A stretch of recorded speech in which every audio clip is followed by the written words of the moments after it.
የእውነት ያምራል በጣም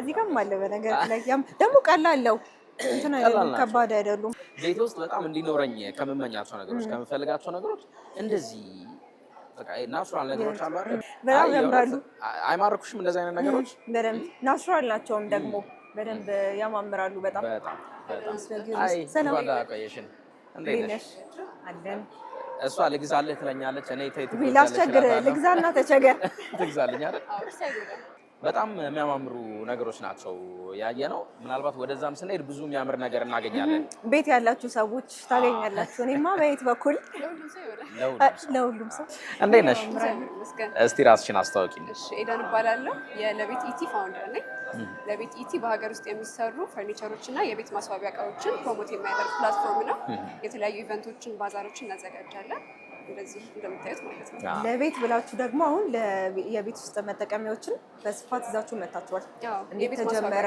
የቤት ማስዋቢያ እቃዎች እንዴት ተጀመረ በጣም ጥሩ ነው እስካሁን ከጀመርን 1 አመት ሆኖናል በአንድ አመት ውስጥ 6 ኢቨንቶችን አዘጋጅተናል በ6 ኢቨንቶች ጥሩ ካምባክ ነበረ ከቬንደሮችም ከገዢዎችም በኩል ጥሩ ፊድባክ አግኝተናል በጣም ስኬታማ ነበረ እነዚህ የቤት መገልገያ ብቻ ናቸው የቤት ማስዋቢያ ፈርኒቸር እና የቤት ማስዋቢያ ለቤት ላላቸው ሰዎች ለኢንቴሪየር ዲዛይነሮች ለአርኪቴክቶች ሁሉም ሰው ይሆናል ሀሳቡ ለየት ያለ ነው አይደል በጣም ስንተኛው ነው ግን ሲዘጋጅ አሁን 6ኛ ነው ሁለት አይነት ነው ያለው ለቤት ሆም ባዛር ብለን ስናዘጋጅ ከ30 እስከ 40 ቬንደሮችን አስገብተን ትልቅ ነው የምናዘጋጀው እሱን 3 ጊዜ አዘጋጅተናል ለቤት ፖፕ አፕ ማርኬት ደግሞ እንደዚህ ከ10 እስከ 20 ያሉ ቬንደሮችን መርጠን ስናዘጋጅ 3ኛ ነው በአጠቃላይ 6ኛ ማለት ነው በጣም አሪፍ ነው ስለዚህ የዛሬውን እኛ ደግሞ በቻናላን ገበያችን እስቲ ቃኘት እናደርገዋለን ምን እንደያዛችሁ ኤደን በጣም እናመሰግናለን መልካም ጊዜ ወደ ጉብኝት ከመሄድ በፊት እኔ ልምራ አንዳንድ ፕሮግራም ይከታተሉ እኛ ደግሞ እንጎብኛሻለን መልካም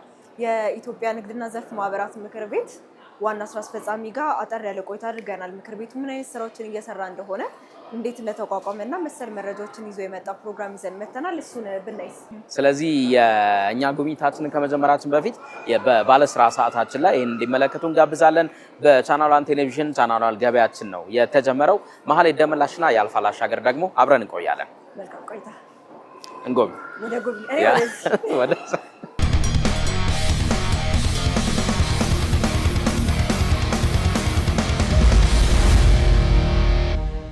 አመሰግናለሁ ቀነኒሳ ለሚባላለሁ በኢትዮጵያ ንግድና ዘርፍ ማህበራት ምክር ቤት የምክር ቤቱ ዋና ጸሐፊ ነኝ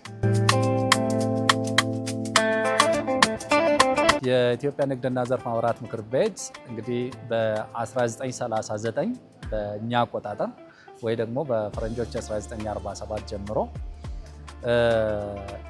በኢትዮጵያ ንግድና ኢንቨስትመንት እንዲስፋፋ በንግዱ ማህበረሰብና በመንግስት መካከል ደግሞ አገናኝ ድልድይ ሆኖ በተለይ ይሄ አስቻይ የቢዝነስ ከባቢ እንዲኖር ሶስተኛው ደግሞ የንግዱ ስራ እንደሚታወቀው እውቀት ተኮር መሆን አለበት እና የዘመነ ንግድ እንዲኖር እና ዘመናዊነት እንዲስፋፋ በንግዱ ዓለም የአቅም ግንባታ ስልጠናዎችን እንዲሰጥ ታስቦ የተቋቋመ አንጋፋ ተቋም ነው ወደ 80 ዓመት የሞላ ተቋም ነው ስለዚህ ኦቨርኦል በኢትዮጵያ ንግድና ኢንቨስትመንት እንዲስፋፋ በተለያዩ አገራት የንግዱ ማህበረሰብ ወክሎ ነጋዴዎችን አስተባብሮ የኢትዮጵያን ምርት የኢትዮጵያን አገልግሎት እየሸጠ ዓለም እንዲያውቀው እያደረገ በተለይ ደግሞ የመንግስትን የኢኮኖሚክ ዲፕሎማሲ ሚሽን እያገዘ የሚገኝ ተቋም ነው አልፎም ተርፎ በተለያዩ ጊዜያት በፕራይቬት ሴክተሩ የሚነሱ ቅሬታዎች አሉ በተለይ የመልካም አስተዳደር የፋይናንስ አክሰስ ሌሎችም ጉዳዮችን የንግዱ ማህበረሰብ የሚያነሳቸው እንደ ችግሮች አድርጎ የሚያነሳቸውን ከንግዱ ዘርፍ በምርምር የተደገፈ ችግሮችን ለይቶ ለመንግስት ያቀርባል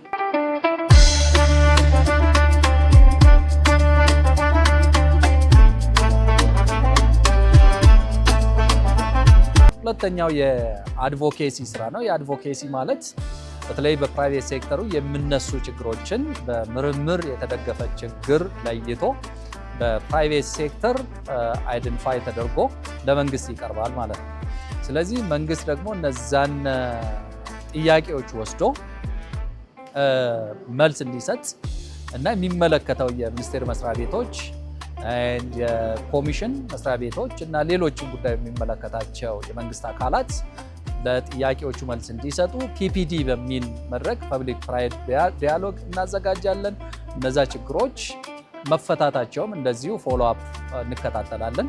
ያልተፈቱ ከሆነም መልሰን አድሬስ እናረጋለን ማለት ለሚመለከተው የመንግስት አካል። ስለዚህ ይሄንን አሁን ዲጂታይዝ ወደ ማድረግ እየሄድን ነው ያለ ነው። ሶስተኛው የካፓሲቲ ቢልዲንግ ስራ ነው። እንግዲህ ንግድ በጣም ኮምፕሊኬትድ ሳይንስ እየሆነ ነው። ትናንት በነገርንበት መንገድ ዛሬ መነገድ አንችልም። ኢትዮጵያ ዛሬ የዓለም ንግድ ድርጅት አባል ለመሆን ጫፍ ላይ የደረሰች ነች። የአፍሪካ ነፃ ንግድ ቀጠና አለ። ሌሎችም የብሪክስ ሜምበር አገር ነች እና ሌሎችም ሪጅናል ተቋማት እየመጡ ናቸው ማለት ነው። እነኚህ ሁሉ ገበያ ውስጥ ወይ ደግሞ ኢኮሲስተም ውስጥ ትሬድ ለማድረግ በእውቀት የተደገፈ ሳይንሳዊ የሆነ ንግድ ነው ልንገባበት የሚገባን ማለት ነው። ያንን ለማድረግ ደግሞ ፕራይቬት ሴክተሩ የአቅም ግንባታ ስራ ይፈልጋል። ከዚህም በዘለለ የግልግል እና ዳኝነት ሴንተር አለን። የግልግል ዳኝነት እንሰጣለን። ስለዚህ ያን የግልግል ዳኝነት በተለያዩ የንግድ ዓለም ውስጥ እንግዲህ የተለያዩ ችግሮች ይኖራሉ። አግሪመንቶችን ያለማሟላት ይገኛል። ዲስፒዩቶች ይኖራሉ። እነዛን ዲስፒዩቶች ደግሞ የምንፈታበት የራሳችን የግልግል ማዕከል አለን። ሌሎች ደግሞ ዚስ ዴይስ በጣም ብዙ ኢኒሼቲቮች አሉ።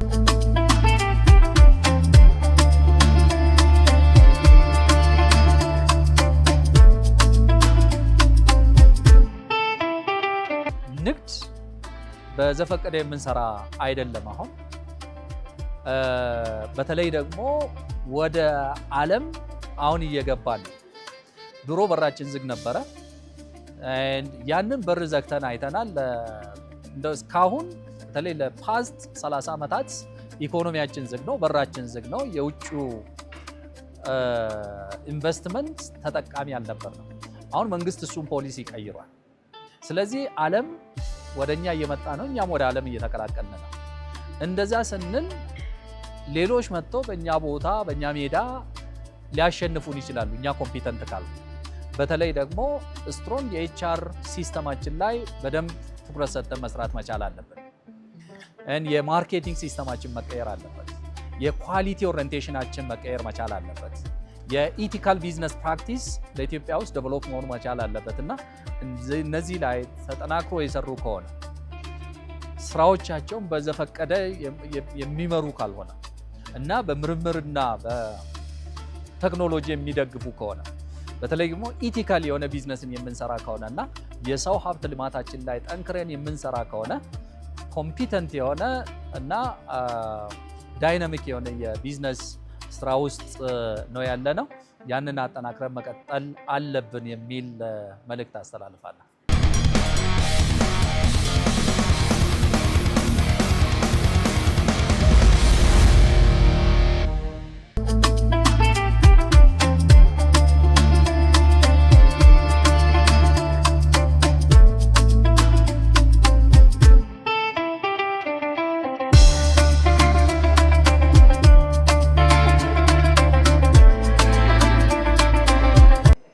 ናቸውን የምን ማድረጊያ ለቅመማ ቅመም ማስቀመጫ፣ ለጁስ መቀመጫ፣ ለቀዝቃዛ ለሞቅ ነው ነገር ፍሪጅ ውስጥ ቀንሰሽ ቃም ለማስቀመጫ አይፈነዱም።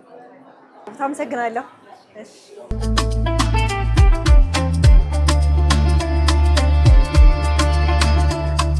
አይን አዋጅ ነው የሚሆነው። አይን አዋጅ በቃ የትም አይቼ የትም ልተው። በጣም ያማምራሉ።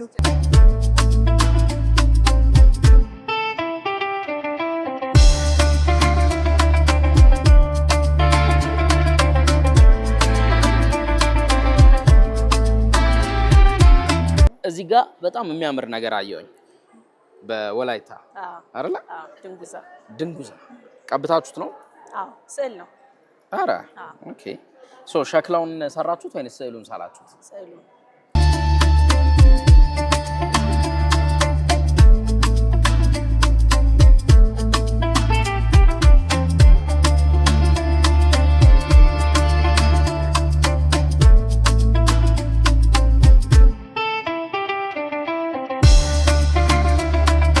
እንቀጥላለን። ቻናሏን ገበያ በቻናሏን ቴሌቪዥን እንደቀጠለ ነው። ወደ ቀጣዩ ጉዳያችን ላሳልፋችሁ። በቻናሏን ገበያችን ከምንመለከታቸው ጉዳዮች መካከል አንዱ ጀማሪዎቹ ነው። ጀማሪዎቹ በዛሬው ሰዓታችን አንድ ከችግር ወደ መፍትሄ የመጣ ወጣትን አግኝተናል። በተለይም ደግሞ በክር ጫማዎችን የሚሰራ ወጣት ነው። ይህ ወጣት የተለያዩ የክር ውጤቶችን ተጠቅሞ ለወንድም ለሴትም ለአዋቂዎችም የሚሆኑ የጫማ ስራዎችን የሚያዘጋጅ ወጣት ነው። ይሄ ወጣት በጀማሪዎች ሰዓታችን ዛሬ ልንመለከተው ወደናል። እርሱን እንከታተል። ጉብኝታችን እንቀጥላለን።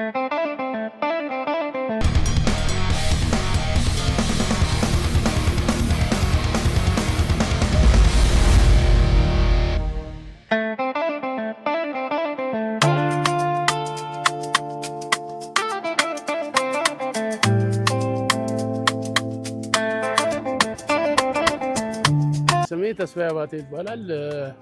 እንደምታያቸው እነዚህን ጫማዎችን እኔ የምሰራቸው በእጄ ነው የምሰራቸው። ልክ እንደምታያቸው የተለያዩ ዲዛይኖች አሉ። በክር የሚሰሩ ጫማዎች ናቸው። ክሩን ከሰራው በኋላ ሶል ላይ ነው የምገጥመው። በዚህ መልኩ ነው እነዚህ ስራዎች የምሰራቸው። ይህ ስራ ላይ ከተሰማራሁኝ ቢያንስ 1-5 ዓመት ይሆነኛል። እንግዲህ ኮቪድ ከገባ በኋላ ነው ይህን ስራ የጀመርኩትኝ። ከአሁን በፊት ሌላ ስራ ነበረኝ። ያን ስራ ስለቅ ያው ስራ ሲያበቃ ጎዳና ወጣሁኝ። ለጎዳና 6 ወር ተቀምጫለሁኝ። ከዛ በኋላ እንግዲህ ይህን ስራ ፈጥሬያለሁ። በፊት በልጅ እያለሁ በትምህርት ቤት ደረጃ ኮፍያና ግንባሌ ምናምን ሰራ ነበር።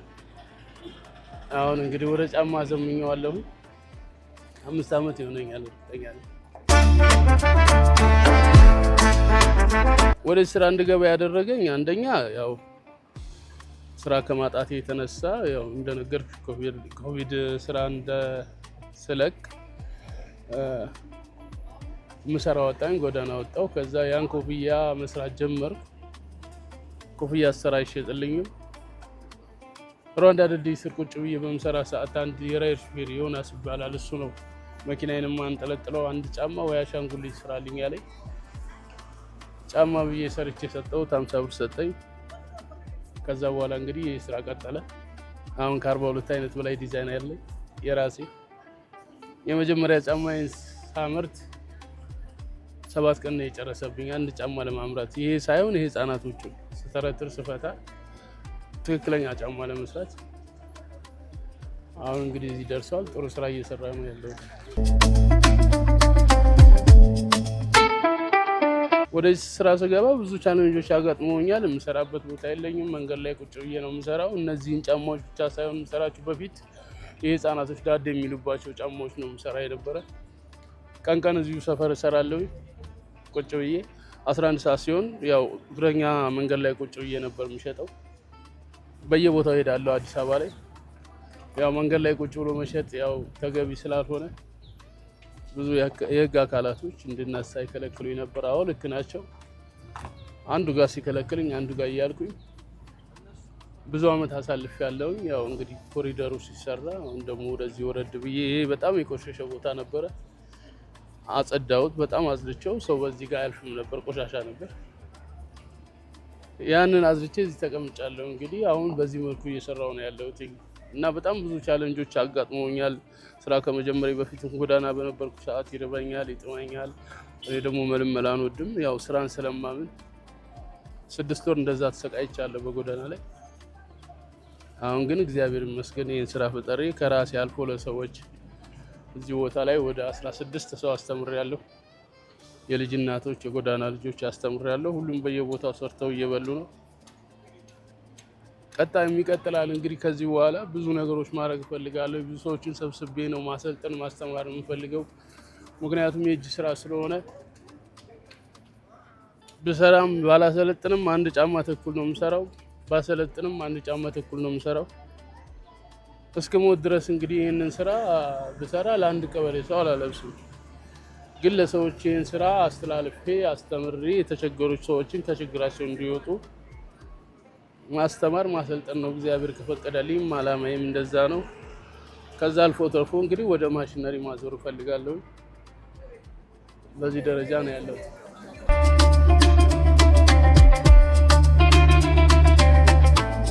መነሻ ካፒቴል እንግዲህ 50 ብር ናት። በቃ የመጀመሪያ ጫማዬን የሰራኋት ያገኘኋት ገንዘብ ነች። 50 ብር ናት ካፒታል። ደንበኞቼን ማገኛቸው በመጀመሪያ ስልክ ስላልነበረኝ እንደዚህ ሶሻል ሚዲያ ላይ አልተቀላቀልኩም ነበር። ስራዬን እሰራለሁ። እዚህ ኳስ ሜዳ አለ። ኳስ ሜዳ ውስጥ ቁጭ ብዬ ነው የምሰራው። ከሰራው በኋላ እግረኛ መንገድ ላይ ዘርግቼ ስለምሸጥ ብዙ ሰዎች ያዩኛል፣ ብዙ ሰዎች ያደንቁኛል። አንዳንዱ ይገዛኝና መልሰሽ ሽጠው ይለኛል እኔን ሰፖርት ለማድረግ። እንደዛ እያልኩ ቀጠልኩኝ። የትልቅ ሰው ማምረት ስጀምር በዚሁ ነው እንግዲህ መንገድ ላይ እየወጣሁ ነበር የምሸጠው። አሁን እንግዲህ ቲክቶክ ላይ ከወጣው በኋላ በቲክቶክ ነው ደንበኞቼን የማገኛቸው። ስልክ ስላልነበረኝ አንድ ሰው ነው ሄኖክ የሚባል ልጅ ነው እዚህ ጋር ቁጭ ብዬ በምሰራ ሰዓት ይሄ ጥሩ ስራ ነው የምሰራውና ቲክቶክ ላይ ለምን ፖስት አናደርግም ማለት ይሻልኳቸው። በራሳቸው ስልክ አዲስ አካውንት ከፍተው ፖስት አደረጉኝ። በጣም ብዙ ትዕዛዝ አገኘሁ፣ ብዙ አድናቆትም አገኘሁ። አሁን እኔ እንግዲህ እግዚአብሔር ፈቅዶት አንድ ሴት አለች እዚሁ አካባቢ ያለች አንድ ስልክ ገዝታ ሰጠችኝ። አካውንቱንም እነሱ እግዚአብሔር ስጣቸው ሰጡኝ። በቲክቶክ ነው እንግዲህ ስራዬ የማስተዋውቀው። በጣም ተቀባይነት አለው። ብዙ ሰዎች ያዙኛል። አንዱ አሰርቶ ሲሄድ አንድ ሌላ 2 ሰው ይዞ ይመጣል። ከየክፍለ ሀገሩ ታዝዛለሁ፣ ከውጭም ታዝዛለሁ። ኢትዮጵያ ውስጥ ያሉ ጠቅላላ ክፍለ ሀገር ኢትዮጵያ ውስጥ ያሉ ከተሞች በብዛት ታዝዛለሁ፣ እየሰራው ልካለሁ። ስለዚህ በቲክቶክ ነው ስራዬን ማስተዋውቀው።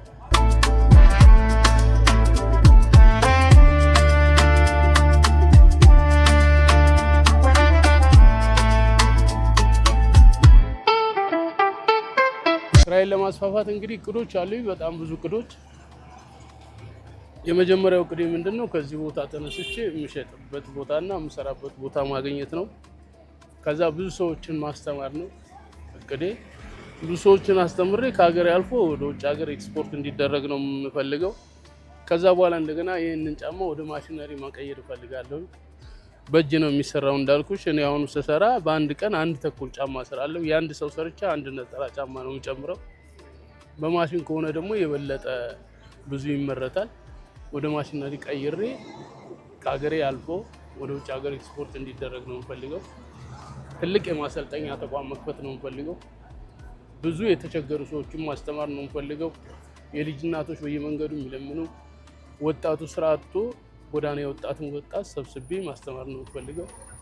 ከዛ ውጭ ሌላ አላማ የለኝም። ሀገሬን ማስጠራት እፈልጋለሁ። እንደ ሀገር ደግሞ እነዚህ ጫማዎች እንግዲህ አሁን በቅርቡ ኮንቬንሽን ባዛር አቅርቤ ነበረ። እንደ ሀገር ታይቶልኛል። በክቡር ጠቅላይ ሚኒስትር ዶክተር አብይ አህመድ ታይቶልኝ አበረታተውኛል። በጣም ጎበዝ በርታ ብለውኛል። ወደ ማሽነሪ መቀየር እንዳለበት ትእዛዝ ሰጥተውኛል። እኔም ተገብረዋለሁ እንደ እግዚአብሔር ፍቃድ።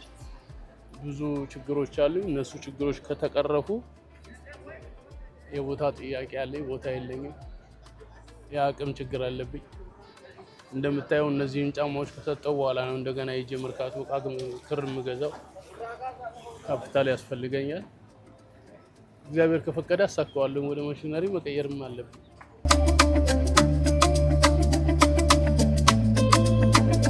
እኔን ማግኘት ለሚፈልጉ ሰዎች እንደምታዩት ቦሌ ጃፓን ኤምባሲ ወደ ውስጥ ገባ ብሎ ካዲ በርገር አለ። ከካዲ በርገር ፊት ለፊት እገኛለሁኝ። የቲክቶክ ፔጅ አለኝ፣ ተስፋ ሹዝ ይላል። እዛው ላይም ባዮ ላይ አስቀምጫለሁ። የቴሌግራም ቻናል አለኝ። ጫማዎችን ዲዛይኖችን እየመረጣችሁ ብታዙኝ ኦርደር አድርጋችሁኝ እየሰራው ሰጣችኋለሁ። አመሰግናለሁ።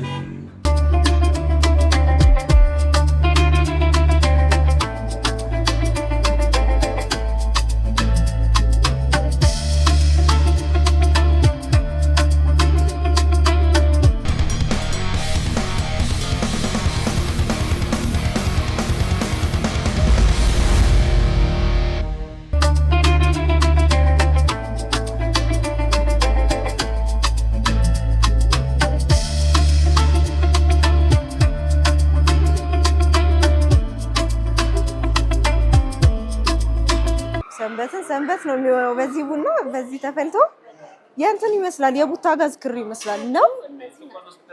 አሃ ይሄኛው አይደለም።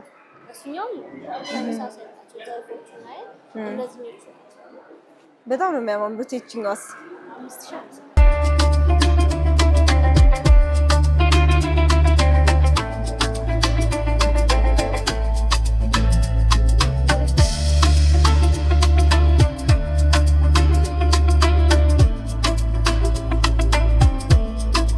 ልብስ የተሰራ የዝናብ ምርጥ ልብስ የዝናብ ብርድ ልብስ ልትዩ ትችያለሽ፣ ግን it's not rain proof, water proof። አዎ ይሄ ሎንግ ኮት ነው ኬስ ያለው።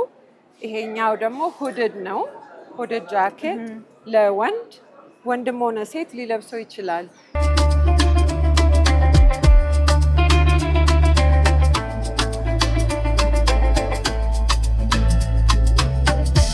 ነገርን ነገር ያነሳዋል እንዲባል የአልባሳት ጉዳይ ካነሳን አይቀር የባህላዊ አልባሳት ኪራይ ላይ የተሰማራች አንድ ወጣት ጋር ስንት ገባ ብለን ዋጋዎችን አጣርተናል። በተለይ ደግሞ አሁን ያለንበት ወቅት የምርቃት ወቅት ነው። ፕላስ ደግሞ ከጾም ፍቺ በኋላ ሽምግልናዎች፣ የተለያዩ ክንውኖች ይኖራሉ። የባህል አልባሳትን መጠቀም የምንፈልግ እንኖራለን። ግን ለኪሳችን አማካኝ በሆነ መልኩ ኪራይ ተከራይተን ጊዜን ማሳለፍ እንችላለን፣ ያንን ቀን ማሳለፍ እንችላለን እና የሀበሻ ልብስ ኪራይ የወንድም የሴትም ሽፎን ልብሶች ከነ ኮፍያቸውና ካባዎች አጠቃላይ ዋጋ አጣርተናል። ስንት ገባን ተከታትለን እንመለስ። እኔም ጉብኝት ይልቀጥል ይዤው ልሂድ። እንዴት ነው?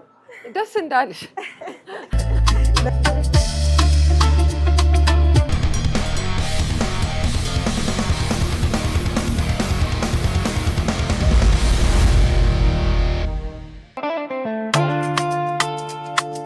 ሜሪ መላኩ እባላለሁ። የሀገር ባህል ልብስ አከራይና ሻጭ ነኝ።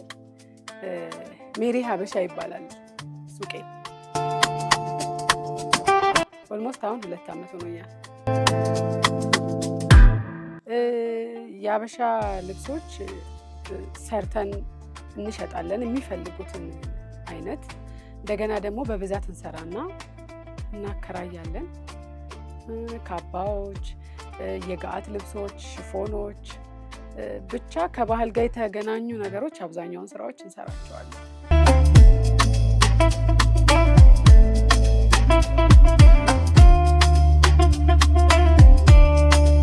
ለሽምግልና የሚሆኑ የሙሽራ ልብሶች ከ5,000 ብር ጀምሮ እስከ 14,000 ብር እስከ 13 እያየን እንደ ሁኔታው ደግሞ እንደ ገበያው ሁኔታ ወደ ላይ ወደ ታች የምናደርጋቸው ነገር ይኖራሉ። ግን በዚህ ሬት ውስጥ ነው ያለው ከ5,000 ብር እስከ 14,000 ብር። የአጃቢ ልብሶች ከ1,500 ጀምሮ እስከ 3,000 ብር አለ። እንደ ድንገት ሆኖ አዲስ የገባ ደግሞ ከሆነ 4,000 3,500 ሊሆን ይችላል። እንደዛ ነው የሚሆነው።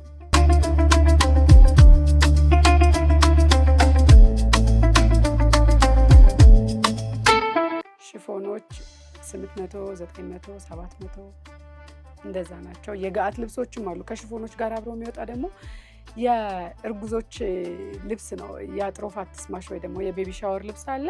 እሱም ደግሞ ከ2,000 ብር ጀምሮ እስከ 3,000 ብር አለ። ካባ ተጎታች አለ እስከ ጉልበት ድረስ ያሉ ይሄ የአንቨርሰሪ ማክበሪያዎች አሉ። ከዛ ደግሞ ሲምፕል የሆኑ ግልድሞች አሁን የመጡ አሉ። ትንሽዬ እንደ ኮት ነገሮች አሉ። እንደ ካባው አይነት ዋጋቸው ይለያያል። ካባም ከ2,500 ጀምሮ እስከ 4,500 ድረስ አለ ማለት ነው።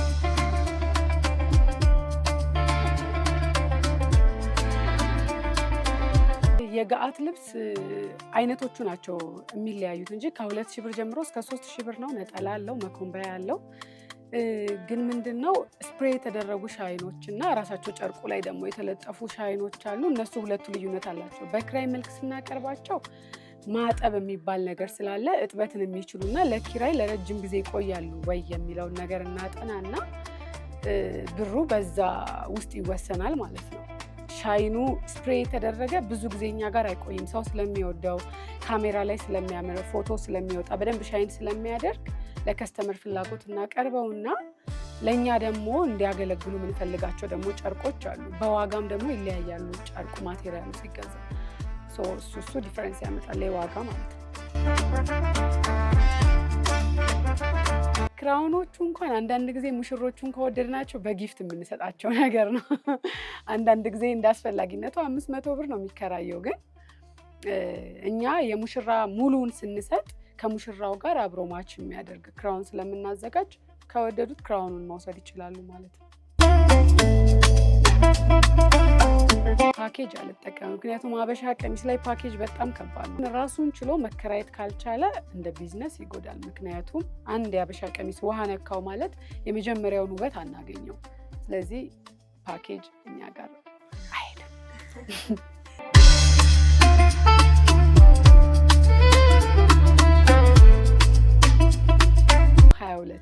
አበጋዝ ሆቴል ላይ ይገኛለው። አንደኛ ፍሎር ላይ 14 ቁጥር። ሶሻል ሚዲያዬ ቲክቶኬ ሜሪ ሬንታል ኤንድ ሴል ነው የሚለው። ኢንስታግራሜ ላይም ሜሪ መላኩ ነው። ፌስቡኬ ላይም እንደዛ ነው። በእነዚህ አማራጮች እኔን ማግኘት ትችላላችሁ። እንደገና ስልክ ቁጥሬ ባዮ ላይ ይኖራል። እንደዛ እገኛለሁ።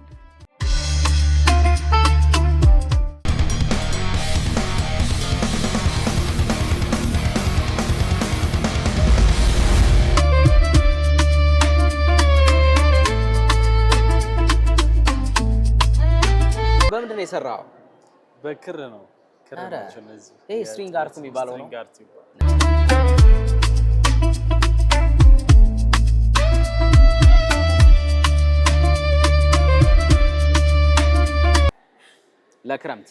ለክረምት አሪፍ ነገር።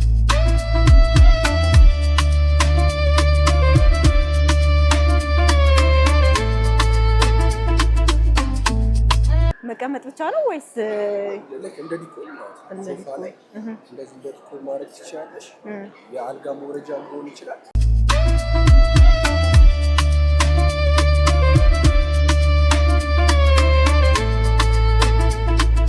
ለቤት ነው የኤግዚቢሽኑ የባዛሩ ስያሜና ለቤት የሚሆኑ የተለያዩ እቃዎችን ነው የምታገኙት።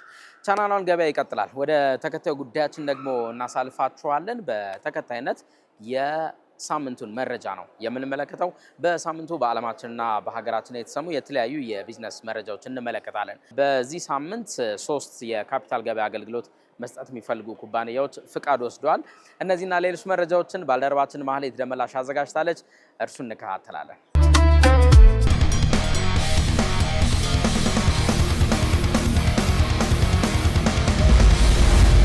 የኢትዮጵያ የካፒታል ገበያ ባለስልጣን ለብሉፊን፣ ሉሜና ካፒታል እና ፕራይዝ ወርዝ ለተሰኙ 3 የኢንቨስትመንት ፋይናንስ ባንክ እና አማካሪ ኩባንያዎች የስራ ፍቃድን ሰጠ። ኩባንያዎቹ የሰነደ መዋዕለ ንዋይ ማዘጋጀትና ኢንቨስተሮችን ማማከር የሚያስችላቸውን ፍቃድ ያገኙ ሲሆን ይህም የፈጠራ ሀሳብ ያላቸው ወገኖች በኢኮኖሚው ላይ የበኩላቸውን እንዲወጡ እድል ለመፍጠር ያለመ ነው። በአሁኑ ወቅት በኢትዮጵያ 16400 የሚጠጉ የኢንቨስተር አካውንቶችና 21 የተፈቀደላቸው አገልግሎት ሰጪዎች ቢኖሩም መጠኑ አሁንም በቂ እንዳልሆነ የባለስልጣኑ ዋና ዳይሬክተር ሀና ተህልቁ ገልጸዋል። የኢንቨስትመንት ኮሚሽን 4.3 ቢሊዮን ዶላር የውጭ ቀጥተኛ ኢንቨስትመንት መሳብ መቻሉን አስታወቀ። ኮሚሽኑ በ2018 በጀት ዓመት 4.32 ቢሊዮን ዶላር የውጭ ቀጥተኛ ኢንቨስትመንት ወደ ሀገር ውስጥ መሳብ እንደተቻለ ገልጿል። የተገኘው ውጤትም ካምና የ8 በመቶ ብልጫ እንዳለው ጠቁሟል። በሌላ በኩል በበጀት ዓመቱ 528 አዲስ የኢንቨስትመንት ፍቃዶችም ተሰጥተዋል። በተጠናቀቀው በጀት ዓመት ከደቡብ ምዕራብ ኢትዮጵያ ህዝቦች ክልል 348 ኪሎ ግራም ወርቅ ለብሔራዊ ባንክ መቅረቡን የክልሉ ማዕድንና ኢነርጂ ኤጀንሲ አስታወቀ። የኤጀንሲው ዋና ዳይሬክተር ጌታቸው ወሊያብ በበጀት ዓመቱ የተመዘገበው የወርቅ አቅርቦት ምጣኔ ከፍተኛ መሆኑን ጠቅሰዋል። ጠቅላይ ሚኒስትር አብይ አህመድ ባለፈው ሳምንት በህዝብ ተወካዮች ምክር ቤት ተገኝተው የመንግስት አፈጻጸምን ባቀረቡበት ወቅት ኢትዮጵያ በአንድ ዓመት ውስጥ ብቻ ከወርቅ ወጪ ንግድ 5.5 ቢሊዮን ዶላር ገቢ ማግኘት የተቻለበትን አቅም መፍጠር መቻሉን መናገራቸው ይታወሳል። የናይጄሪያው ዳንጎቴ ነዳጅ ማጣሪያ በሰኔ ወር 466,000 ሜትሪክ ቶን የጀት ነዳጅ ወደ አውሮፓ በመላክ እስከ ዛሬ ድረስ የአውሮፓ ቀዳሚ አቅራቢ የነበረችውን አሜሪካን በመብለጥ ትልቁ የውጭ አቅራቢ ሆኗል። ማጣሪያው እንደ አውሮፓውያን አቆጣጠር በ2024 ስራ ከጀመረ ወዲህ ያስመዘገበው ይህ ከፍተኛ የውጭ ንግድ መጠን ባህላዊውን የአትላንቲክ የነዳጅ የንግድ መስመር የቀየረ ታሪካዊ ስኬትም ተብሏል። ከዚሁ ጋር ተያይዞ የዳንጎቴ ምርት የአውሮፓ ገበያን ማጥለቅለቁን ተከትሎ ከአሜሪካ ወደ አውሮፓ የሚላከው የነዳጅ መጠን በከፍተኛ ሁኔታ ቀንሷል። ይህ የአቅርቦት መጨመር በአውሮፓ ገበያ ላይ የነዳጅ ዋጋ እንዲያሽቆለቁል ያደረገ ሲሆን ይህም በምዕራባውያን የነዳጅ ማጣሪያዎች ላይ የትርፍ ጫና መፍጠሩን የዘርፉ ተንታኞች ጠቁመዋል። ህንድ የነዳጅ ጥገኝነትን ለመቀነስ በፔትሮል ውስጥ ባዮፊል ወይም ኢታኖል የመቀላቀል ስትራቴጂ ብታስተዋውቅም በአሽከርካሪዎች ዘንድ ግን ከፍተኛ ተቃውሞ እየገጠመው ነው። ጠቅላይ ሚኒስትር ናሬንድራ ሞዲ ይህ አሰራር ለነዳጅ የሚወጣውን በቢሊዮን የሚቆጠር ዶላር እንደሚያድንና ለአካባቢ ጥበቃ እንደሚጠቅም ቢሟገቱም አሽከርካሪዎች ግን አዲሱ ነዳጅ የተሽከርካሪዎቹን ጉልበት እንደሚቀንስና የሞተር እቃዎቹን እንደሚያበላሽ በመግለጽ አማራጭ ንጹህ ነዳጅ እንዲቀርብላቸው እየጠየቁ ነው። ዋናው ቅሬታ የመነጨው አዲሱ ነዳጅ ከተሽከርካሪዎች ብቃት ጋር ባለመጣጣሙ ሲሆን የኢታኖል ቅልቅሉ መኪናዎች በ1 ሊትር የሚጓዙትን ርቀት ከ3 እስከ 12 በመቶ ቀንሶታል። ከዚህም በላይ ከ2023 በፊት የተመረቱ የቆዩ ተሽከርካሪዎች ሞተርና የነዳጅ ማስተላለፊያ ቱቦች በቀላሉ የመዛግና የመበላሸት አደጋም እየገጠማቸው ነው። ሌላኛው አሽከርካሪዎችን ይበልጥ ያስቆጣው የዋጋው ውድነት ነው። በአሁኑ ወቅት በህንድ ማደያዎች ውስጥ ምንም አይነት ንጹህ ነዳጅ ማግኘት የማይቻል በመሆኑ ጉዳዩ ወደ ጠቅላይ ፍርድ ቤት የሚያመራ የህግ ክርክርን አስነስቷል።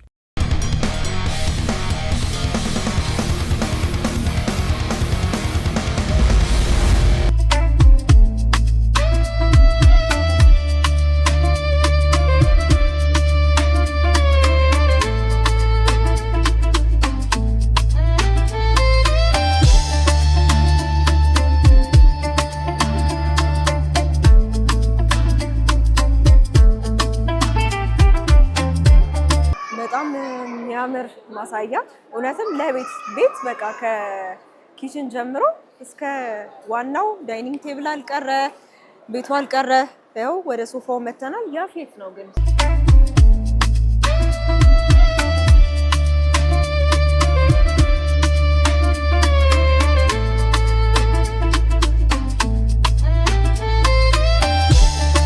ጉብኝት የጨረሰ ሰው ሰፋኝ ብለህ ነው።